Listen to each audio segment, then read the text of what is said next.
प्रिय विद्यार्थियों, आज हम नवम पाठ सिकता सेतु के अर्थ को समझेंगे।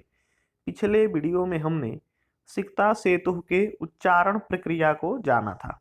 आज हम इस सिकता सेतु के प्रत्येक वाक्य के अर्थ को समझने की कोशिश करेंगे। सिकता का मतलब होता है बालू। बालू घरों के बनाने में काम आता है, सड़क बनाने में काम आता है, कहीं भी निर्माण प्रक्रिया में काम आता है। लेकिन आपने देखा है कि वह बालू जब भी किसी निर्माण प्रक्रिया में काम आता है तो अकेले उसका प्रयोग नहीं किया जाता है, उसके साथ सीमेंट मिलाया जाता है जो उस बालू के साथ मिल करके उसको कठोर बना देता है। तब जाकर के उससे घर बने, पुल बने, सड़क बने या जो कुछ बने। अकेले बालू कठोर नहीं होता है, इतना भुरभुरा होता है कि हाथ की मुट्ठी में रखें और कहीं से भी छोटा सा भी छिद्र हो गया तो वहां से भुरभुरा करके थोड़ी देर में वह बालू जमीन पर गिर जाता है। तो यह हुआ बालू। और सेतु का मतलब होता है पुल। पुल का मतलब वह ऐसा दुर्गम स्थान जिस पे जाने के लिए एक मार्ग का निर्माण किया जाए जो जाने के रास्ते को सुगम बना दे, चाहे वह गड्ढे में बने, चाहे किसी बहते हुए जल में बने, चाहे किसी अन्य ऐसे जगह में जहां रास्ता आसानी से न बन पाए। तो हम एक छोर से दूसरे छोर को मिलाने के लिए जो इस वस्तु का निर्माण करते हैं उसका नाम होता है पुल, जिसको अंग्रेजी में ब्रिज कहते हैं। तो सिकता सेतु, सिकता का मतलब बालू का पुल। अब बालू का पुल आप समझ रहे होंगे कि बालू का अगर केवल पुल बनाएंगे तो नहीं बनेगा, क्योंकि उसमें सीमेंट मिलाना पड़ेगा, तब जाकर के वो बालू ठोस होगा, कठोर होगा, पत्थर जैसा होगा। अकेले बालू से नहीं बनेगा। तो यहाँ कुछ उस प्रक्रिया को बताने की कोशिश की गई है कि उसका हमारे जीवन के साथ क्या संबंध है। आइए देखते हैं। प्रस्तुतः नाट्यांशः सोमदेव विरचितः कथा सरित्सागर इत्यस्य सप्तमाध्यायोपरि आधारितो अस्ति। एक हुए हैं सोमदेव, उन्होंने एक कहानियों का संग्रह लिखा है, कथा सरित सागर। उसी कथा सरित सागर के 7वें अध्याय की कथा के ऊपर इस कथा या नाट्यांश का निर्माण किया गया है। यह एक नाटक का अंश है जिसमें दो पात्र होंगे, मंच पर आएंगे और आपस में संवाद करेंगे। अस्मिन् नाट्यांशे तपसा विद्यां प्राप्तुं यत्नशीलः कश्चित् तपोदत्त नामकः कुमारः चित्रितः अस्ति। अस्मिन् का मतलब इस नाट्यांशे, नाट्यांश में तपसा अर्थात तपस्या के द्वारा, केवल तपस्या करके, विद्यां प्राप्तुं यत्नशीलः विद्या को पाने के लिए प्रयत्न करने वाले, कश्चित किसी, तपोदत्त नामकः तपोदत्त नाम के, कुमारः लड़के के बारे में चित्रित किया गया है, बताया गया है। तस्य मार्गदर्शनाय, उस लड़के के मार्गदर्शन के लिए, पुरुष वेशधारी देवराज इंद्र, मनुष्य का वेश धारण करके देवताओं के राजा इंद्र तत्र आगतवान, वहां आए।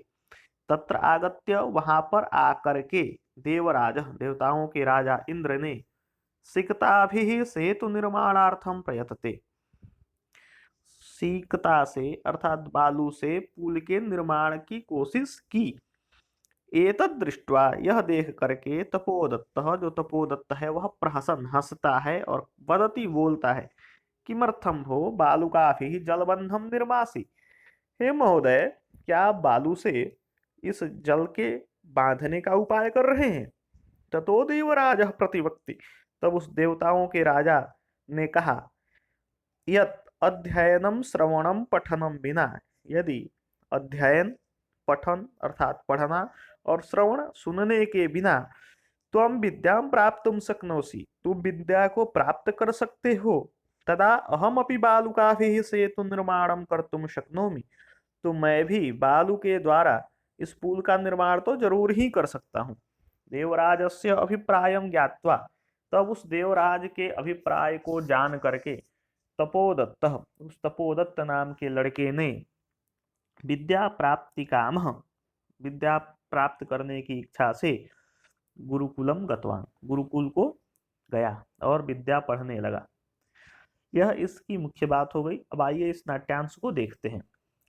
एक मंच है जिस पे नाटक होना है, उस मंच का पर्दा हटता है और उस मंच पर एक बच्चा जो है वह तपस्या में लीन है, बैठा हुआ है, वह दिखता है। पर्दा हटने के बाद वह जो बच्चा बैठा हुआ है वह अपनी बात दर्शकों को बताता है, कहता है, अहम अस्मि तपोदत्तः, मेरा नाम तपोदत्त है। बाल्ये पितृचरणैः क्लिश्यमानोऽपि, बचपन में पिता के द्वारा क्लिश्यमान अर्थात बार बार कहे जाने पर भी और मुझे उसके लिए प्रेरित किए जाने पर भी विद्याम न अधीतवान, मैंने विद्या नहीं पढ़ी, पढ़ाई नहीं की। तस्मात् इस कारण से सर्वैः कुटुम्बैः, सभी कुटुंबी अर्थात परिवार के लोगों के द्वारा, मित्रैः अपने मित्रों के द्वारा, ज्ञातिजनैश्च हमारे सगे संबंधियों के द्वारा, गर्हितः अभवम, गर्हितः का मतलब अपमानित हुआ। फिर थोड़ी सी सांस लेता है, फिर कहता है, हा विधे, हे ईश्वर, किमिदं मया कृतम, यह मैंने क्या कर दिया। कीदृशी दुर्बुद्धि आसीत् तदा, उस समय बचपन में मेरी कैसी दुर्बुद्धि थी कि मैंने विद्या ही नहीं पढ़ी। एतदपि न चिंतितम, और इस बात की भी चिंता नहीं की कि परिधानैर अलंकारैर भूषितोपि न शोभते, बहुत अच्छा परिधान, परिधान का मतलब होता है वस्त्र, कपड़े, और अलंकार, अलंकार का मतलब होता है विभिन्न प्रकार के आभूषण। तो कपड़े और आभूषणों के द्वारा भूषित होने पर भी मनुष्य जो है वह सभायाम गृहे न शोभते, सभा में लोगों के बीच में और अपने घर में भी शोभा नहीं पाता है। यह ठीक वैसे ही होता है जैसे कोई सर्प हो और अगर वह मणि नहीं है उसके पास तो उसको कोई सम्मान नहीं देता है, उसको लोग मारने के लिए दौड़ जाते हैं। और यही यदि वही सर्प मणि युक्त हो, नागमणि अगर उसके फण में है तो फिर उसको लोग सम्मान देना शुरू करते हैं, लोग सोचते हैं कि कैसे नागमणि हमें मिल जाए। तो मनुष्य जो है अगर वह भी बहुत अच्छा है, बहुत अच्छा कपड़ा पहना है, बहुत अच्छा अलंकार पहना है, लेकिन विद्या नहीं है, तो वह सभा में और अपने घर में भी कहीं भी सम्मान नहीं पाता है। लेकिन अगर विद्या है उसके पास तो हर जगह उसको सम्मान मिलता है, लोग सोचते हैं कि हम उससे मिलें, वह हमें कुछ अच्छी बातें बताए। फिर वह कुछ देर सोचता है, फिर कहता है, भवतु किम एतेन, जाने दो, क्या हो जाएगा इससे, मैं बचपन में नहीं पढ़ा तो। क्योंकि दिवसे मार्ग भ्रांत, दिवसे मतलब दिन में, मार्ग भ्रांत मतलब रास्ते में अगर कोई भूल जाए, गायब हो जाए, और संध्याम यावत यदि गृहम उपैति, और शाम तक फिर कहीं से घूम घाम करके घर में वापस आ जाए, तदपि वरम, वह भी अच्छा होता है। क्योंकि हिंदी में कहा जाता है, दिन का भूला यदि रात को घर आ जाए तो उसको भूला नहीं कहते हैं। अतो अहम इदानीम, इसलिए मैं इस समय तपश्चर्या, तपस्या करके, बिना विद्या पढ़े तपस्या करके, विद्याम अवाप्तुम प्रवृत्तोस्मि, तपस्या करके ही मैं विद्या को पालूंगा और मैं बहुत बड़ा विद्वान बन जाऊंगा तपस्या करके। उसी समय उसको जल के उछलने की ध्वनि सुनाई देती है। जल के उछलने अर्थात लग रहा है कि जल में कोई पानी को उछाल रहा है, नदी बह रही थी बगल में और उसी नदी से आवाज आ रही थी। फिर वह कहता है, अये कुतोयम कल्लोलोच्छल ध्वनि, कहाँ से यह कल्लोल के उछलने की ध्वनि आ रही है। लग रहा है महामत्स्य, कोई बहुत बड़ी मछली जो है इस जल में अभी आ गई है, अथवा मकर, कोई मगरमच्छ आ गया है। पश्यामि तावत्, चलो देखता हूं कि इस पानी में अभी क्या आया है।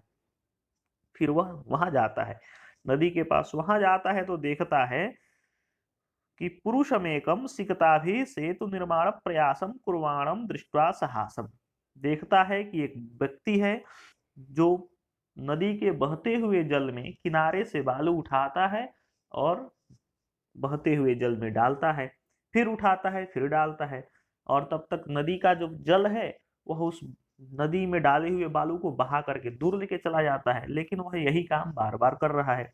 उसको बहुत जोर से हंसी आ जाती है और कहता है, हंत नास्ति अभावो जगति मूर्खाणाम, अरे भैया इस संसार में मूर्खों की कमी नहीं है। जगति का मतलब संसार में, और अभाव कमी।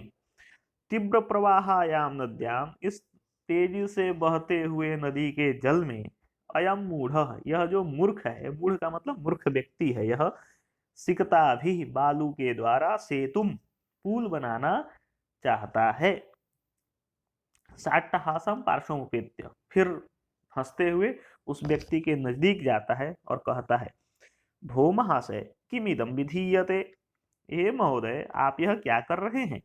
अलम अलम तव श्रमेण, आपके इस परिश्रम को रहने ही दीजिए, मत ऐसा परिश्रम कीजिए, क्योंकि देखिए रामो बबंधयम सेतुम शिलाभिर्मकरालय, राम भगवान राम, दशरथ के पुत्र राम, उन्होंने भी पुल बनाया था, और वो भी बनाया था नदी के ऊपर नहीं बनाया, उन्होंने तो समुद्र के ऊपर पुल बनाया था। मकरालय, मकरालय कहते हैं समुद्र को, तो राम ने समुद्र के ऊपर पुल बनाया। लेकिन कैसे बनाया, तो कहा कि शिला भी, पत्थरों से बनाया था महाराज, उन्होंने भी पुल बनाया तो पत्थरों से बनाया, जबकि उनके पास इतनी बड़ी सेना थी, अकेले भी नहीं थे, लोग थे, और नल और नील नाम के दो बहुत बड़े बड़े इंजीनियर थे उस समय, जो विश्वकर्मा के पुत्र थे, उन्होंने उस पुल को बनाया। लेकिन उन्होंने पत्थरों से बनाया, शिला भी, न कि बालू से बनाया। और आप क्या कर रहे हैं, बालू का भी तम निर्मातुम प्रयतते, आप उस पुल को बालू से बनाना चाहते हैं, मतलब आप उस राम से भी और उस नल नील से भी बड़े हो गए, कि वे इतने जानकार लोग, पढ़े लिखे लोग, सब शक्ति संपन्न लोग, इतने लोगों के साथ रहने वाले लोग, उन्होंने पत्थरों से बनाया पुल, और आप बालू से बनाना चाहते हैं। चिंतयतावत, तो कुछ तो सोचिए, सिकता भी क्वचित सेतु कर तुम प्रयुज्यते, कहीं बालू से पुल बन सकता है क्या। तब वह मनुष्य कहता है, हो तपस्वीन, हे तपस्या करने वाले, कथम माम अवरोधम करोसि, तुम आकर के मेरे काम में इस प्रकार अवरोध मतलब बाधा उत्पन्न क्यों कर रहे हो, अपनी टांग क्यों अड़ा रहे हो मेरे काम में। प्रयत्नेन किम न सिद्धम होती, और नहीं जानते हो क्या कि यदि मनुष्य प्रयास करे तो क्या संभव नहीं हो सकता है। का आवश्यकता शिलानाम, पत्थरों की क्या जरूरत है। सिकता भी रेव से तुम करिष्यामि स्वसंकल्प दृढ़तया, मैं बहुत दृढ़ संकल्पी व्यक्ति हूँ, और सिकता भी रेव, बालू के द्वारा ही से तुम करिष्यामि, इस पुल का निर्माण कर दूंगा। तब तपोदत्त कहता है, आश्चर्यम किम सिकता भी रेव से तुम करिष्यसि, बड़ा आश्चर्य है, क्या बालू से ही तुम पुल बना दोगे। फिर कहता है, सिकता जल प्रवाह स्थास्यन्ति किम, यह जो तुम बालू डाल रहे हो बार बार पानी में और बह जा रहा है, तुमको इससे नहीं लग रहा है क्या कि बालू जो है वह जल प्रवाह में, बहते हुए जल में नहीं रुकेगा, एक जगह नहीं रहेगा, जब एक जगह नहीं रहेगा तो फिर उसके ऊपर दूसरा बालू कैसे डालोगे। भवता चिंतितम न वा, क्या इस बात को आपने अभी सोचा नहीं। तब वह मनुष्य कहता है, पुरुषः, सोत्प्रासम, थोड़ा हंसता हुआ, चिंतितम चिंतितम, सम्यक चिंतितम, सोचा, कई बार सोचा, खूब सोचा, और सोचने के बाद यह पाया कि नाहम सोपान सहायतया अधिरोढ़ विश्वसिमि, मैं सोपान अर्थात सीढ़ी के द्वारा अधिरोढ़ ऊपर जाना नहीं पसंद करता। समुत्प्लुत्यैव गंतुम क्षमोस्मि, मैं तो कूद के ही कहीं भी ऊपर जा सकता हूँ। तुम सीढ़ी से एक मंजिल दो मंजिल चढ़ोगे, मैं तो कूद के ही ऊपर चला जाऊंगा। मैं तो हमेशा यह ऐसा ही काम सोचता हूँ, तुम सोचते रहो कि आराम आराम से जो नियम है उसके अनुसार काम करें। तब तपोदत्त थोड़ा और हंसता है, फिर कहता है, साधु साधु, बहुत अच्छी बात है, आंजनेयम अपि अतिक्रामसी, तुम तो लग रहा है कि अंजनी के पुत्र हनुमान, राम की वानर सेना के जो प्रमुख थे हनुमान, उनकी माता जी का नाम था अंजनी, तो उस अंजनी के पुत्र होने के कारण उनको आंजनेय कहा जाता है। तो कहा कि तुम तो आंजनेय को भी पीछे छोड़ दे रहे हो, अर्थात उस आंजनेय से भी आगे जा सकते हो, जबकि उनके पास उड़ने की शक्ति थी, ईश्वर प्रदत्त शक्ति थी, वे उड़ सकते थे, लेकिन तुम्हारे अंदर तो वो शक्ति नहीं है, तो भी तुम उड़ना चाहते हो, तो तुम हनुमान को भी पीछे छोड़ दोगे, ऐसा लग रहा है। तब वो जो मनुष्य है पुल बना रहा था वो हंसता है, फिर कहता है, इसमें क्या संदेह है भैया, क्योंकि सुन लो, यदि लिप्यक्षर ज्ञानम तपोभिरेव केवलम, तुम बिना लिपि के ज्ञान के, लिपि का मतलब लिखावट, तो तुम बिना किसी लिखावट के ज्ञान के और अक्षर ज्ञान के केवल तपस्या के द्वारा विद्या वशे स्युः, यदि तुम्हारे बस में संपूर्ण विद्या हो जाएगी, तुम विद्या पालोगे, तो एस मम सेतु अपि, तो यह तो मेरा पुल भी है, यह भी वैसा ही हो जाएगा। फिर तपोदत्त जो है सवैलक्ष्यम आत्मगतम, तब वह सुनता है इस बात को, तब उसके मन में थोड़ा सोचता है और कहता है, अये मामे उद्देश्य भद्र पुरुषोयम अधिक्षिपति, लगता है कि यह मनुष्य जो है यह मुझी को लक्ष्य करके कह रहा है, क्योंकि इस समय मैं ही बिना पढ़ाई लिखाई किए तपस्या के दम पे और विद्या को पाना चाहता हूं। तो नूनम सत्यम अत्र पश्यामि, लेकिन इसकी बातों में मुझे सच्चाई दिख रही है। अक्षर ज्ञान विनैव विद्यामवाप्तुम अभिलषामि, क्योंकि मैं ही बिना अक्षर ज्ञान के विद्या को पाना चाहता हूँ।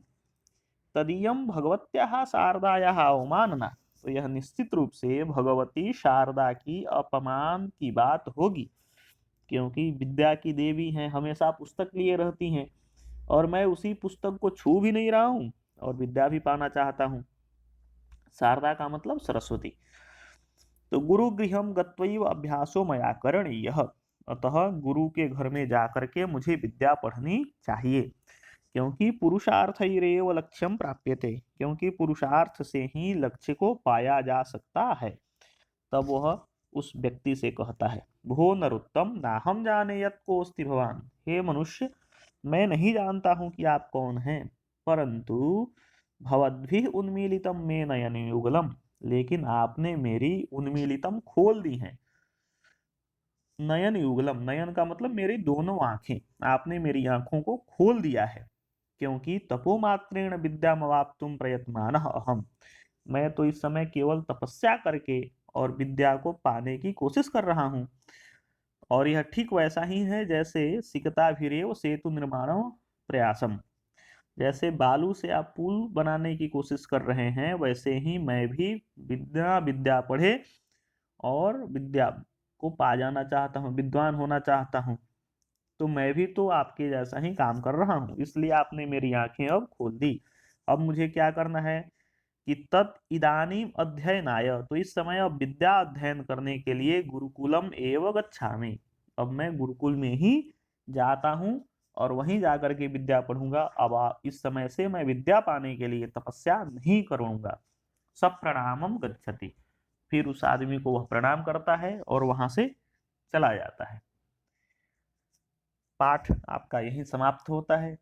बच्चों, पाठ का मुख्य उद्देश्य है कि हम जिस भी लक्ष्य को पाना चाहते हैं उस लक्ष्य के अनुसार हमें काम करना चाहिए। हमारा लक्ष्य जिस प्रकार का है हमारे प्रयास भी उसी प्रकार के होने चाहिए। अगर कोई डॉक्टर बनना चाहता है तो उसको डॉक्टरी की पढ़ाई करनी पड़ेगी, न कि इंजीनियरिंग की। अगर वह इंजीनियरिंग की पढ़ाई करेगा तो वह डॉक्टर न बन के इंजीनियर बनेगा, और अगर कोई इंजीनियर बनना चाहता है तो उसको इंजीनियरिंग की पढ़ाई करनी पड़ेगी, न कि डॉक्टरी की। इसका मतलब कि हम जो चीज होना चाहते हैं, जो चीज पाना चाहते हैं, उसके अनुसार हमारा प्रयास होना चाहिए, उसके अनुसार हमारा काम होना चाहिए। अगर हम मुंगेरी लाल के सपने देख रहे हैं कि हम ऐसा हो जाएं, लेकिन वैसा प्रयास नहीं कर रहे हैं, दिन भर बिस्तर पे सोए हैं और सोच रहे हैं कि परीक्षा पास कर जाएंगे, तो परीक्षा पास करने के लिए तो लिखना भी पड़ेगा, पढ़ना भी पड़ेगा। परीक्षा में क्वेश्चन पेपर आएगा तो पढ़ना भी पड़ेगा, और उस क्वेश्चन पेपर के अनुसार जवाब लिखने के लिए भी तैयार होना पड़ेगा। तो अगर हम दिन भर सो रहे हैं और सोच रहे हैं कि परीक्षा पास कर जाएं, तो हम कभी नहीं पास कर सकते, क्योंकि परीक्षा पास करने के लिए दो चीज जरूरी है, पढ़ना आना और लिखना आना। और हम दोनों ही काम अपने घर में नहीं कर रहे हैं, तो न हम परीक्षा में पढ़ पाएंगे न लिख पाएंगे।